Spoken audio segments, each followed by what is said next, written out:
Quand j'ai rencontré le père de mes enfants, son auto était vraiment sale. Tout le siège arrière servait de poubelle, vous voyez le genre?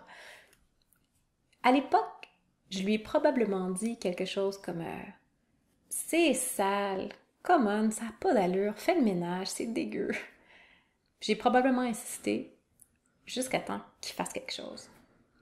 13 ans plus tard, avec mon conjoint actuel, son auto était tout aussi épouvantable, si c'est pas pire.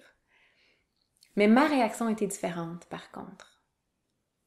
Au lieu de lui en faire le reproche, je me suis demandé pourquoi est-ce que moi ça me dérangeait?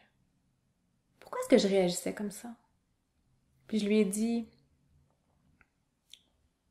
quand je rentre dans ton auto, je me sens inconfortable. Comme si le bordel créait une forme d'anxiété pour moi. Je me sens même serrée ici. Est-ce que ça te dérangerait si la fin de semaine prochaine, je faisais le ménage dans ton auto?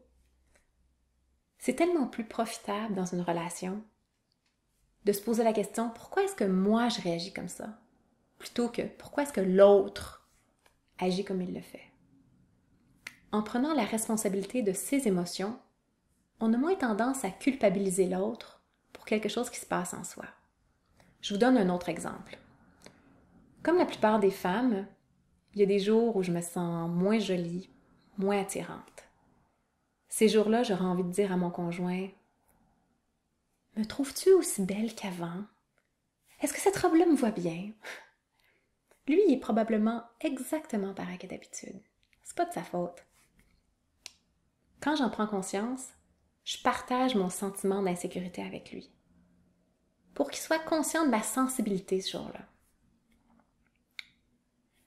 Alors la prochaine fois que vous aurez envie de faire des reproches, je vous invite à regarder à l'intérieur, puis à exprimer vos besoins, plutôt que de simplement accuser l'autre.